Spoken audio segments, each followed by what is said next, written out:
Olá pessoal, nesse segundo vídeo e nessa segunda semana da disciplina de metodologia científica, nós vamos conversar sobre as etapas iniciais ou sobre os capítulos iniciais, sobre os elementos iniciais de um projeto, de um trabalho científico, pensando então num projeto de pesquisa. Nós vamos conversar sobre 3 capítulos iniciais que são o capítulo 1, Introdução, o capítulo 2, Fundamentação Teórica e o capítulo 3, Metodologia da Pesquisa. Então vamos falar um pouquinho sobre o capítulo 1. O capítulo 1, como eu falei para vocês, é o capítulo de introdução do trabalho científico. Ele tem como característica ser um texto referenciado, ou seja, baseado em outros autores. E lembrem sempre que quando a gente referencia outros autores, a gente tem que seguir o padrão ABNT desse referenciamento de autores. A gente precisa trabalhar com a apresentação do tema de uma forma ampla e geral. A gente precisa ser claro, conciso e sem detalhes ou sem apresentação de resultados do que a gente vai encontrar nesse trabalho. E a gente precisa escrever uma justificativa ou relevância ou motivação desse estudo e, por fim, a gente precisa apresentar aquele problema e aqueles objetivos geral e específicos que foram anteriormente elaborados na primeira semana do trabalho de vocês. Então, ele vai ser um texto. Fernanda, qual o tamanho desse texto que é necessário? Não existe um tamanho ideal, existe um tamanho do texto que ele precisa conter. Ele precisa conter a apresentação desse tema de uma forma geral e ampla, de forma clara, concisa e sem detalhes. Ele precisa ter alguns parágrafos de justificativa ou de relevância ou de motivação desse estudo. E ele precisa ter um último parágrafo onde você vai encontrar o problema, o objetivo geral e específico desse trabalho. Se a gente for pensar numa dissertação, numa tese, que é um trabalho mais elaborado e mais aprofundado, a gente pode encontrar aí umas 7, 8, 10 páginas de introdução. Se a gente for para um artigo científico que vocês vão desenvolver o exercício da atividade 2 de vocês, que vocês vão ler um artigo científico, vocês vão analisar a introdução desse artigo científico, vocês vão ver que às vezes em uma página o autor consegue resolver todos esses itens, abarcar todos esses itens quando for fazer a apresentação. O que é importante? Ele é importante apresentar todas essas coisas que eu estou mostrando para vocês. A apresentação do tema, a apresentação da justificativa e a apresentação do problema e o objetivo do trabalho. Bom, eu falei para vocês que precisa de uma justificativa. O que é uma justificativa ou relevância ou motivação da pesquisa? Também conhecido como gap ou como lacuna de pesquisa, é aquilo que a justificativa é aquilo que eu entendi que outras pessoas ainda não pesquisaram, mas é necessário saber a resposta daquela informação. Então, é como se a gente mostrasse o porquê ou o para que serve essa pesquisa que eu estou estudando, certo? Tem 2 tipos básicos ou clássicos de justificativa de pesquisa. Existem outros, mas são 2 que são mais fáceis de serem encontradas numa pesquisa. A justificativa teórica e a justificativa prática. A justificativa teórica é a comprovação que aquele tema, que aquele assunto, que aquele fenômeno que eu vou estudar no meu TCC do MBA de Gestão Estratégica é interessante para uma determinada comunidade científica. E a minha justificativa prática é a comprovação de que aquele resultado que eu vou ter no meu trabalho vai ser útil para entender melhor ou para solucionar um problema no campo da administração. O teórico está relacionado com o interesse da comunidade científica e o prático está relacionado com a solução de um problema que o campo da administração enfrenta. Vamos ver um exemplo real sobre esse assunto. Um objetivo geral, esse aqui é um exemplo de um artigo que eu busquei na internet para vocês, ok? O objetivo geral do artigo seria listar as práticas de cooperação realizadas por startups na região metropolitana de Porto Alegre. Se a gente fizer uma pergunta de por que estudar esse assunto, eu vou obter no próprio artigo científico a explicação disso. E ele vai dizer o seguinte: listar as práticas de cooperação realizadas por startups é importante porque promover práticas de cooperação interorganizacional entre startups gera ganhos relacionais de competitividade. permite compreender como elas interferem no consenso de objetivos e ganhos coletivos, melhora a efetividade e a competitividade, o conhecimento e a inovação. Mas percebam que além de eu explicar por que esse assunto é importante, o autor também, ou os autores, também nos deram a origem dessas informações. Eles referenciaram essas informações para vocês. E isso é muito importante, extremamente necessário quando a gente está trabalhando com justificativa de trabalho, tá? Justificativa de pesquisa científica. Aqui eu tenho um outro exemplo para vocês, também um caso real de um artigo que vocês encontram na internet, onde o objetivo geral é enumerar os fatores que influenciam cooperação, competição e coopetição no aglomerado comercial do município de Lagarto, que fica em Sergipe. Se a gente fizer uma pergunta de por que estudar esse assunto é importante, a gente vai ter duas respostas.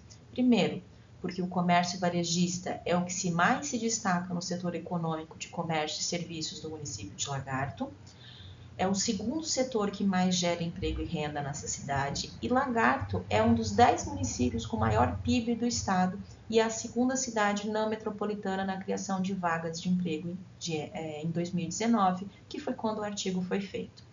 Além disso, a gente pode pensar que esse assunto é importante porque a temática de cluster e aglomerações é objeto de estudo de diversas perspectivas de pesquisa, mas a temática de competição, na temática de competição, as pesquisas têm direcionado atenção na análise de publicações internacionais.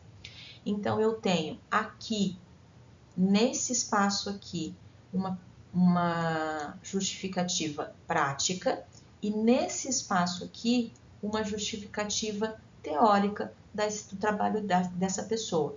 Mas percebam que, mesmo tendo justificativas práticas, eu tenho referências para esses argumentos que eu estou mostrando, e quando eu trabalho com justificativa teórica, eu também tenho referências aos argumentos que eu utilizo. Vamos dar mais uma olhadinha, então, em mais um exemplo do que a gente pode encontrar de introdução. Essa daqui é a introdução de um artigo científico que eu desenvolvi. Esses numerozinhos que vocês estão vendo aqui são numerozinhos de referências, é uma forma como o artigo pediu para ser desenvolvido as referências nesse evento que eu enviei o artigo. E eu consigo perceber que em 4 parágrafos eu apresentei todos os itens que são necessários de uma introdução. Vamos dar uma olhadinha. Primeiro, eu consigo fazer, no começo do trabalho, aqui em cinza, eu consigo apresentar o tema de uma forma ampla, como se fosse um funilzinho de apresentação, do mais amplo para o mais específico. Depois, aqui em amarelo, eu tenho a justificativa, as implicações práticas, a lacuna de pesquisa desse meu trabalho.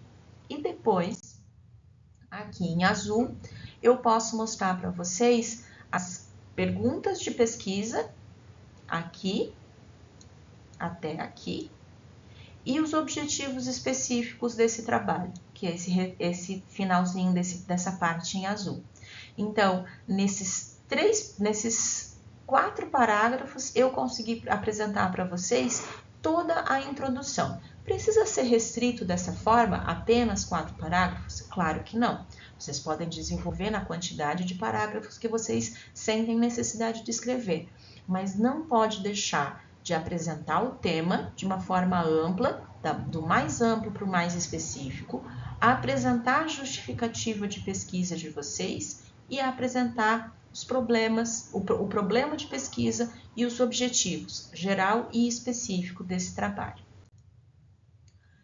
Além disso, para a gente fechar a parte de introdução, é necessário a gente pensar que esse texto precisa ser claro, ser lógico e ser objetivo, não pode ter detalhes ou não pode ter resultados do que foi feito nesse trabalho, ou seja, os resultados que a gente encontrou, no máximo resultados esperados.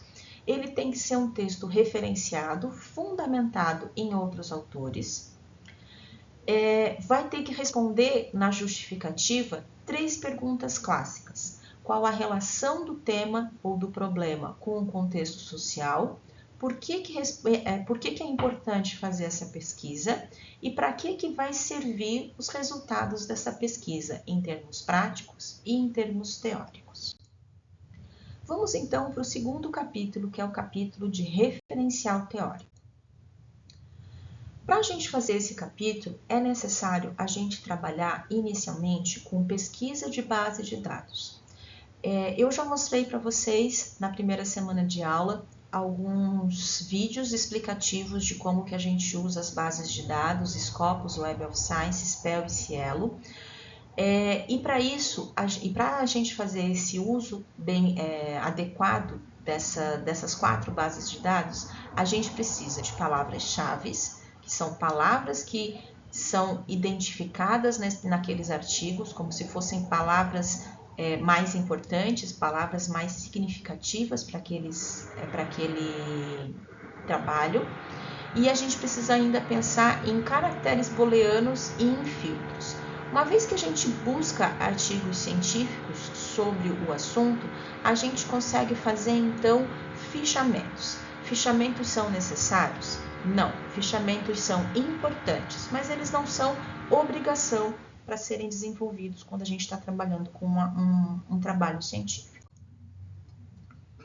Qual que é basicamente o início da nossa atividade? A primeira coisa que a gente precisa fazer quando a gente está fazendo um trabalho científico é levantar material em base de dados, é buscar material em base de dados. Essa base de dados, a Cielo, a SPEL, a Web of Science e a Scopus, nos trazem artigos científicos, capítulos de livros, artigos de eventos que abordam também, por causa das nossas palavras-chave, artigos parecidos com o que a gente está desenvolvendo. Só que nem tudo que a gente busca desses materiais, nessas bases de dados, são úteis para a gente. Por isso, a nossa segunda atividade é a seleção de utilidade, certo? Na seleção de utilidade, a gente vai fazer uma leitura rápida do título, do resumo e das palavras-chave e vai dizer: esse nos interessa, esse não nos interessa. Depois a gente consegue fazer, a partir daqueles que nos interessam, uma leitura detalhada e então um fichamento. Lembrem que para vocês escreverem um trabalho, vocês precisam resumir o material que vocês leram. Então, a gente começa por essa atividade aqui, ler, que gera um fichamento, e a partir desse fichamento, a gente escreve material, certo?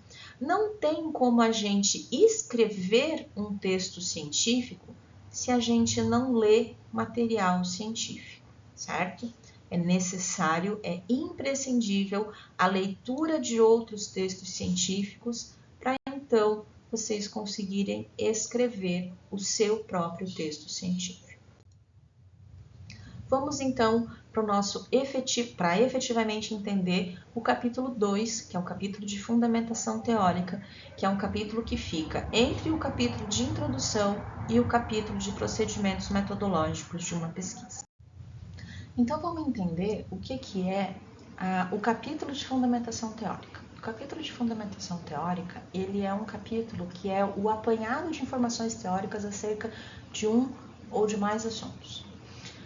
Ele vai mostrar a capacidade de vocês de pesquisar um tema, de resumir um tema, de relacionar assuntos parecidos com esse tema, de sintetizar esse tema e de revisar as informações desse tema. Não necessariamente o trabalho de fundamentação teórica de vocês, ele vai ter esta cara aqui, mas ele vai ter uma cara muito parecida com esse daqui, certo? Ele vai ter um tema principal, como por exemplo, inovação para sustentabilidade, e ele vai se subdividir em X temas, nesse caso aqui do desenho 5, E cada um dos temas vai se subdividir novamente em mais alguns temas e às vezes uma nova subdivisão e assim sucessivamente. Essas subdivisões aqui que eu estou mostrando para vocês, elas são conhecidas nas normas da ABNT como numeração progressiva. Então, eu tenho 1, 1.1, 1.2, 1.3, 2, 2.1, 2.2 e assim sucessivamente. Isso nos dá uma ideia de afunilamento de tema. Eu sei que esse tema é mais importante do que esses daqui, e esse tema ele está distinto deste tema aqui por causa da numeração inicial dele, certo? Mas as características do texto de fundamentação teórica. Como eu falei para vocês, ele é um texto proveniente de leitura de vários outros autores e de renomados autores. A maneira mais fácil da gente desenvolver isso é a partir de um fichamento. Esse texto é elaborado através de cada texto, cada informação ou cada argumento que a gente escreve ou cada parágrafo que a gente escreve, ele é referenciado, ou seja, ele possui uma citação. Ele também mostra, como aquele desenho que eu mostrei no slide anterior, a ideia de numeração progressiva. Ele tem alguns quadros, algumas figuras, algumas tabelas. Ele deve mostrar que vocês têm domínio do conteúdo de determinado tema. Ele tem que ter respeito às normas de português. Ele tem que ser um texto lógico, simples, direto, claro e preciso. A partir da fundamentação teórica, é possível criar um modelo de análise como esse daqui, que é um artigo específico que eu trouxe para vocês como exemplo, mostrou. Então, ele leu os artigos, principalmente esses 3 autores aqui, e com base nesses 3 autores, ele fez esse desenho que está sendo mostrado para vocês de dinâmica de visão relacional. Com base na fundamentação teórica, eu também posso fazer um quadro síntese, contendo, por exemplo, vantagens e os autores na participação de cluster. E esses autores, eles fizeram um apanhado geral de todas as vantagens que eles encontraram ao longo dos artigos que eles leram e citaram os artigos que eles leram. Por que isso é importante? Porque mostra uma capacidade de síntese que uma pessoa que faz uma fundamentação teórica muito interessante, muito bem elaborada, consegue desenvolver. Um outro exemplo de quadro síntese é esse que eu estou mostrando para vocês agora, onde eu tenho diferentes indicadores ou diferentes itens e as diferentes eras do marketing para serem desenvolvidas.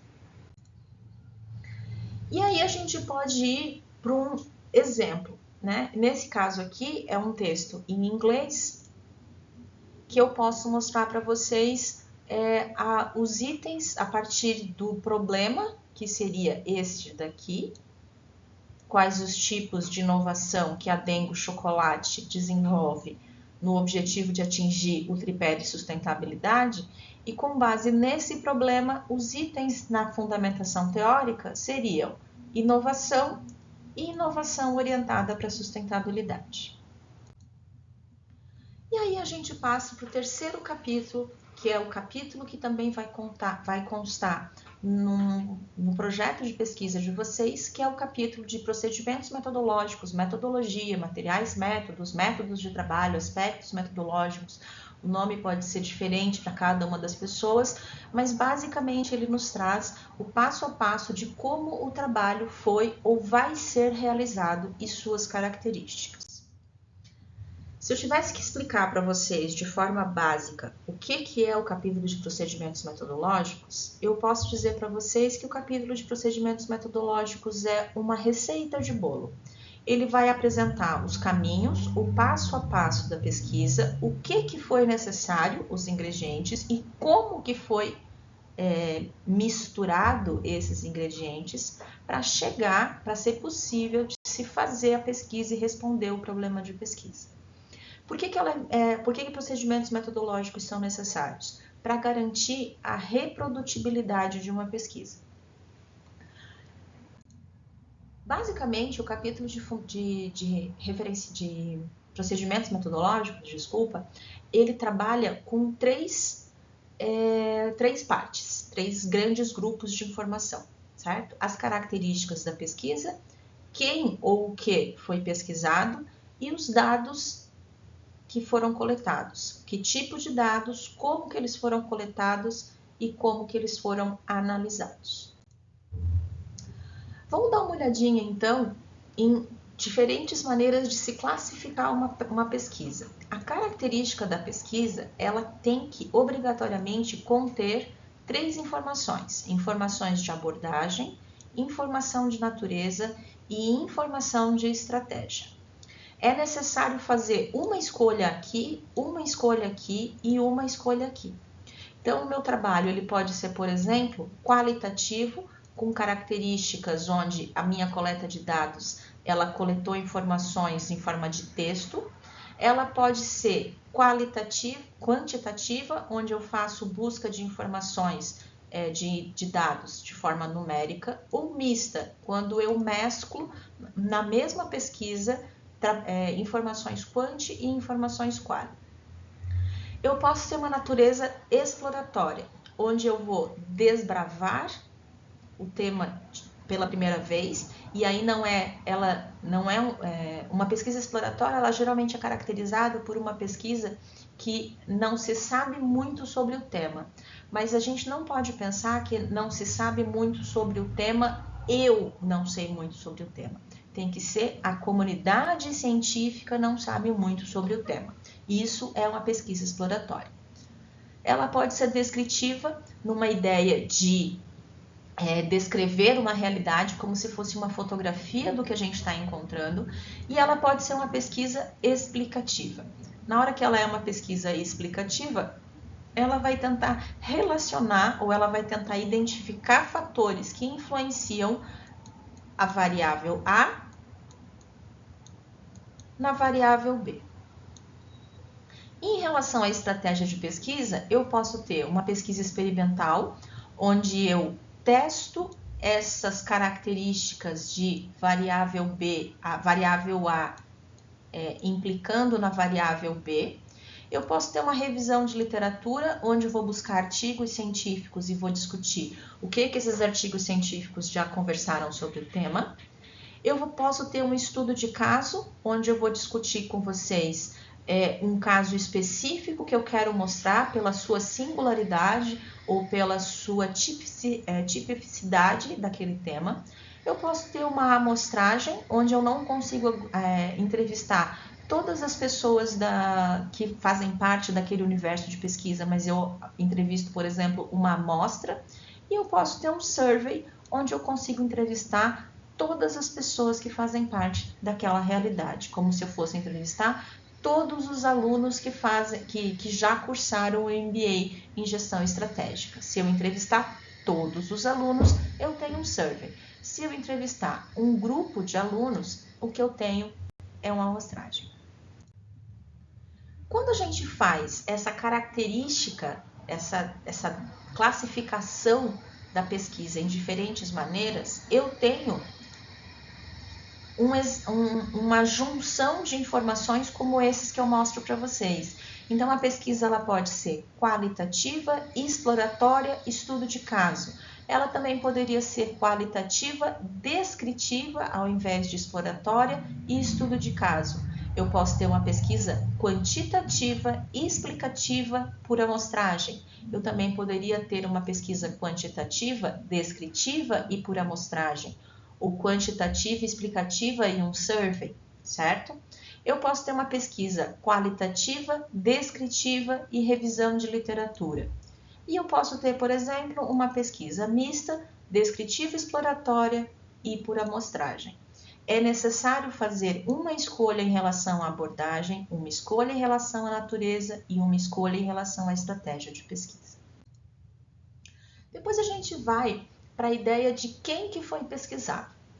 Eu posso ter uma pesquisa onde eu vou trabalhar com dados que a gente vai chamar de dados secundários e dados primários da minha pesquisa, onde eu vou entrevistar fazer uma pesquisa que a gente vai chamar de pesquisa empírica.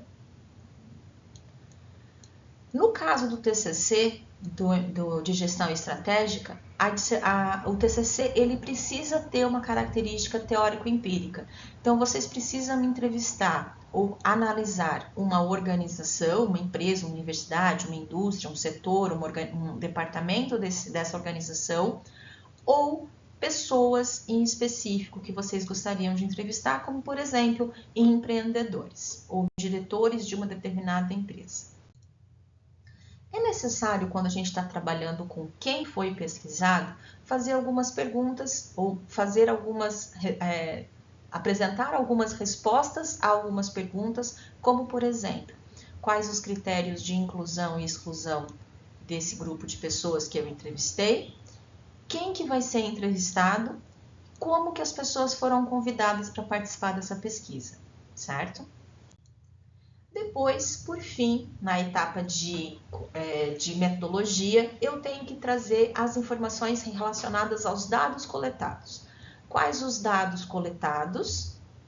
Por exemplo, data de fundação da empresa, forma do processo estratégico, tipos de treinamento, o e-commerce que é implantado e como que esses dados foram coletados? Por documentos, por questionário, por entrevista, por observação. Eu preciso saber, então, se eu utilizei o que a gente chama de dados primários ou dados secundários. Além disso, eu preciso entender um pouquinho das diferenças dos instrumentos de coleta de dados. Quando eu trabalho com questionários, basicamente eu estou trabalhando com perguntas objetivas. Quando eu trabalho com entrevista, basicamente eu estou trabalhando com perguntas subjetivas. E quando eu trabalho com roteiros de observação, eu basicamente estou fazendo coleta através daquilo que eu vejo e eu ouço. Além disso, no capítulo de procedimentos metodológicos, é interessante e é necessário eu apresentar como que os dados foram analisados. E eu posso ter um tipo de análise qualitativa e um tipo de análise quantitativa. O tipo de análise qualitativa, eu vou descrever os meus dados em forma de figuras, quadros, esquemas e vou comparar com a teoria. Na pesquisa quantitativa, eu vou fazer uma análise estatística, mais simples ou mais elaborado, e então vou comparar com a minha teoria também. Aqui eu tenho para vocês um exemplo de um artigo científico onde esses 3 parágrafos representam a metodologia do trabalho desenvolvido. Aqui vocês enxergam, nessa parte em cinza, as características do artigo científico. Ele foi um estudo de caso, descritivo, qualitativo, e aqui eu tenho a explicação de por que foi tomada essa decisão em relação às características do artigo. E aqui eu tenho informações em relação aos dados, o que foi pesquisado, como que foi coletado e como que foi analisado esses dados. E por fim, para a gente encerrar essa nossa videoaula, é preciso que vocês analisem, quando vocês terminam os procedimentos metodológicos, vocês analisem se esse trabalho, ele tem, a minha linha não ficou exatamente reta, mas para que vocês entendam que eu preciso ter uma linha mestre nesse meu trabalho. Eu preciso sair daqui do meu tema, depois eu passo para o meu problema, eu passo para o meu objetivo geral, que se divide em alguns objetivos específicos. Eu faço a minha fundamentação teórica, que vai estar relacionada com os mesmos itens que eu abri no meu objetivo específico, e eu faço uma metodologia. A minha metodologia, ela precisa ter uma informação coerente com o meu objetivo geral. Eu não posso propor, por exemplo, um objetivo geral onde eu vou estudar uma única empresa e aqui na metodologia eu falo que eu vou ter um trabalho quantitativo por amostragem. Porque uma única empresa implica num estudo de caso. Então, essa característica ela é de uma pesquisa qualitativa por ser um estudo de caso. Então, algumas informações que a gente precisa é ter certeza que os objetivos específicos somados atingem o objetivo geral, ter certeza que a fundamentação teórica explica o que a gente vai descobrir na coleta de dados, sem informações a mais, sem informações a menos, e por fim, que o instrumento de coleta de dados responda os objetivos específicos que a gente possui, tanto sem perguntas a mais, quanto sem perguntas a menos. E a gente encerra aqui a nossa segunda videoaula da segunda semana, e a gente vai então para a nossa terceira semana, onde a gente vai conversar sobre os capítulos finais de um trabalho científico, pensando então na pesquisa concluída, apresentação e análise de dados e considerações finais. Espero vocês lá!